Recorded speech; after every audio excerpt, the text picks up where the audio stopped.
Good morning, children. This is Vijaya Balvir. Welcome to School at Home program. Today I am going to teach you the first lesson in second unit, Games and Sports.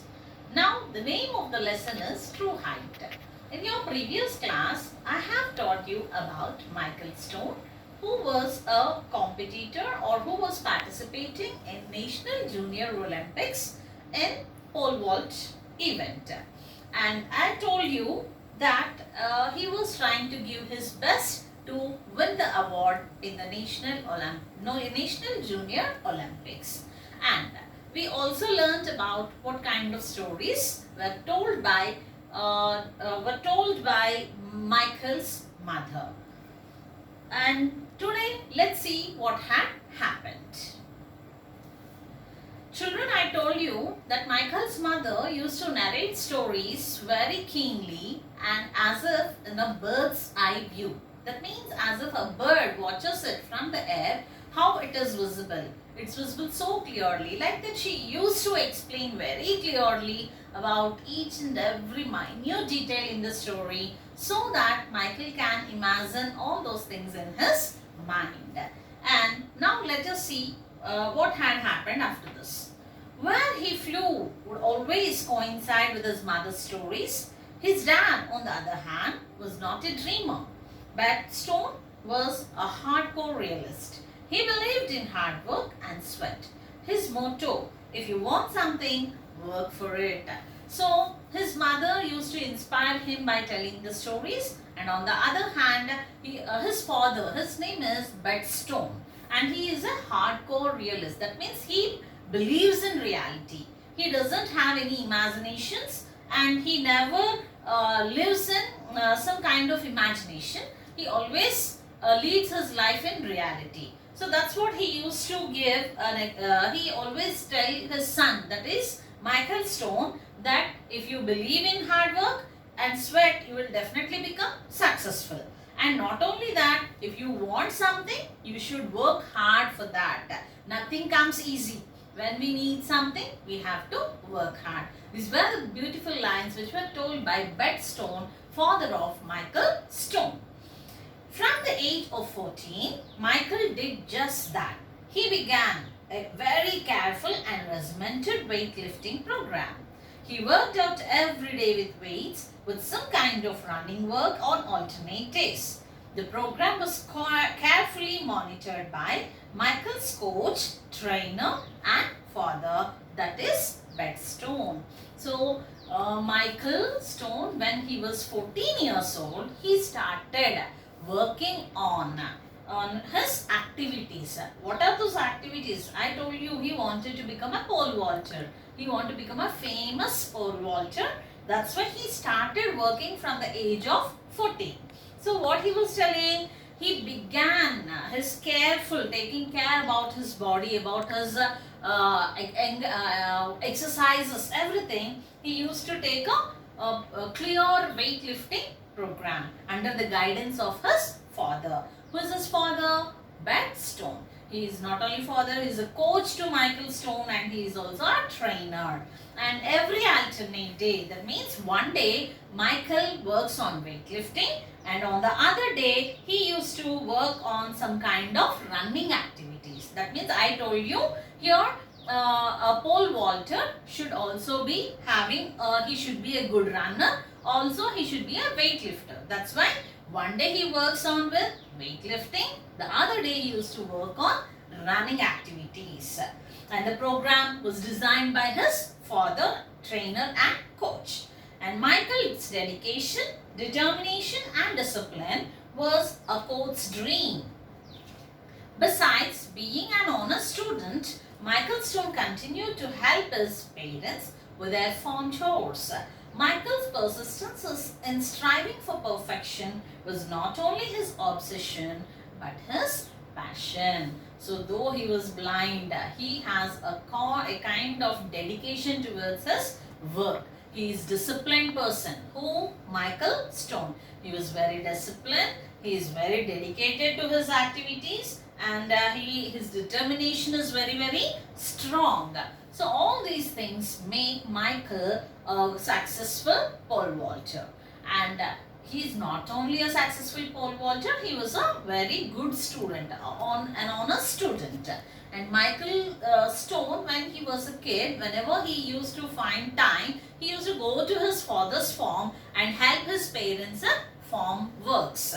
So Michael's persistence in striving perfection was not only his obsession but his passion. That means here Michael Stone, if he does something, he wanted to happen it perfectly, and to get that work perfectly out, he is ready to do any sort of things. That means he focus like anything on the work which he does to become successful. That means anything is he's ready to do any sort of thing, but he want exact perfection in his work. Mildred Stone, that is Michael's mother. Mildred Stone, Michael's mother, wished that he could relax a bit more and be that free dreaming little boy. On one occasion, she attempted to talk to him and his father about this, but his dad quickly interrupted, smiled and said, "You want something? Work for it." So I told you, mother is a soft kind of nature. She always, see, I told you that Michael Stone, he was a student as well as he was a runner, he was a weightlifter. So one day he works on weightlifting, the other day he works on running activities, and he used to go to school to continue his studies. Whenever he finds free time, he used to work in the farm. That means his daily routine is completely occupied and he never find free time to enjoy himself. That's why his mother feels very bad because his son is busy all the time. So she advised her son, saying that you just be like a normal school going boy. Don't make yourself busy. Just enjoy your life, she said. But this was heard by father, and he said, if you want something, you have to work for it. So no other questions in that. Let him work now so that he'll become successful in his life. So he used to motivate like that. That is, Bedstone used to motivate Michael like that. All of Michael's vaults today seem to be the reward for his hard work. If Michael Stone was surprised, thrilled or arrogant about clearing the bar at 17 feet, you couldn't tell. As soon as he landed on the ink-flanked land mat and with a crowd on his feet, Michael immediately began preparing for his next attempt of flight. He seemed oblivious of the fact that he had just surpassed his personal best by 3 inches and that he was one of the final 2 competitors in the pole vaulting event at the National Junior Olympics. So children, you know that for any event there will be preliminary selections, after that semi-finals, finals, and after some events there will be semi-finals, and after semi-finals there will be finals. Now 2 people has come for finals. That means his best was 17 feet. Michael's best. That means he can jump up to 17 feet. Now he has to increase. Previously it was around 14. Now he has increased his personal best to 3 inches or 4 inches. Now he can do it by 17 feet. So along with Michael Stone, there was one more pole vaulter who reached to the finals. Now it's a competition between Michael Stone and the other competitor. Understood? Then Michael cleared the bar 17 feet and 2 inches and 17 feet 4 inches. Again, he showed no emotion. Constant preparation and determination were his vision. As he lay on his back and heard the crowd groan, he knew the other vaulter had missed his final jump. He knew it was time for his final jump. Since the other vaulter had fewer misses, Michael needed to clear his vault to win. A miss would get him second place. Nothing to be ashamed of, but Michael would not allow himself the thought of not winning first place. So now it's a final level competition between Michael Stone and his competitor, the other person. So I told you Michael Stone was a blind person. He can't see, but he can hear and understand what is going on around himself. So he was sitting and he was preparing, like he has cleared 17 feet 2 inches in one level, and another one is 17 feet 4 inches.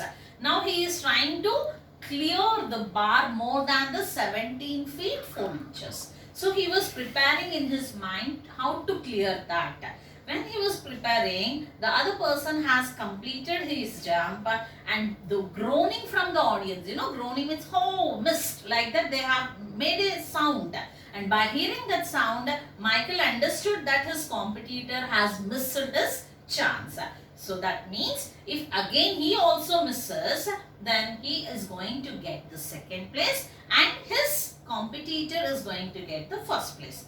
The very idea itself is not liked and digested by our Michael Stone. So he said to himself, I should not miss my turn. I should clear my target. Then only I will get the first place. I will do it at any cost. Like that he decided in his mind.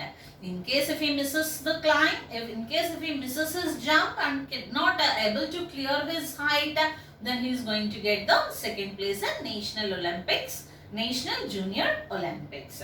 He does not want that. He always want himself to be in the first place. That's why he had strong determination and he decided that I should definitely win. I should not lose my chance. Then he rolled over and did his ritual of 3 fingertip push-ups.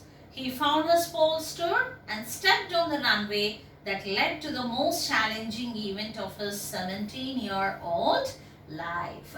So now it's a turn for Michael Stone to come forward and clear his height or to make his jump. So he just took this push-ups and finger-tipped push-ups. That means with the fingers, he put the fingers on the floor and he takes some push-ups, and finally he stood up with his pole and he was coming forward to go for his run and jump. The runway felt different this time.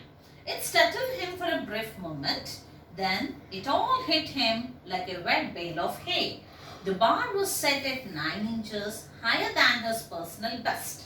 That's only 1 inch off the national record, he thought. So the runway felt different this time. That means the runway means the way where he passes, runs and jumps. It looks different for him this time and it startled him. That means he felt somewhat nervousness in his mind, in his body, and he felt very nervous and tensed. Then it all hit him like a wet bale of hay. The bar was set at 9 inches higher than his personal best. That's only 1 inch of the national record. So previously his personal best was around 11 inches. Now it was 9 inches. It was increased. He has to clear that level. And that's only 1 inch of the national record. So it's 1 inch of the national record. So if he clears that, he is going to get the national record. And the intensity of the moment filled his mind with anxiety. He began shaking off the tension from his body. It wasn't working. He became more tense. Why is this happening to me now? He thought. He began to get nervous. Fear would be a more accurate description. What was he going to do? He had never experienced these feelings. Then out of nowhere and from the deepest depth of his soul, he envisioned his mother. Why now? What was his mother doing in his thoughts at a time like this? It was simple. His mother always used to tell him whenever he felt tense, anxious or even scared to take deep breaths. So he was he is coming out to clear his personal best, which is 9 inches more than his personal best, and he was getting ready to make his jump and clear the height. At that time, suddenly, all of a sudden, he became scared. He was worried. So many thoughts were coming in his mind. If I miss it, what's going to happen? So like that, his mind and heart filled with fear and tension, and it's like a scared. We can use the word scared here. That means he's afraid of that. Whether that means he's losing confidence in himself. He doesn't know what to do and how to overcome that fear. Then suddenly in his mind, his mother was coming. That means in his mind, his mother was coming to tell him something. So he was thinking, why I'm thinking about my mother now at this point of time? I have to think about my best. How can I go about to win the National Junior Olympics? What should I do? I have to think about that. Why am I thinking about my mother? So like that he thought, and suddenly in his thoughts his mother told him that whenever you are frightened, whenever you are scared, you just take deep breaths and it will be relieved. Your fear will be relieved and you can come out of your fear and you will become cool and calm. That was the advice given by Michael's mother. She used to give that advice every time from his childhood. So he recollected that and he sat there and he has taken deep breaths and to become normal and quiet or calm. So this is about Michael's stone. In the next class we are going to continue the lesson, children. Thank you. Have a great day.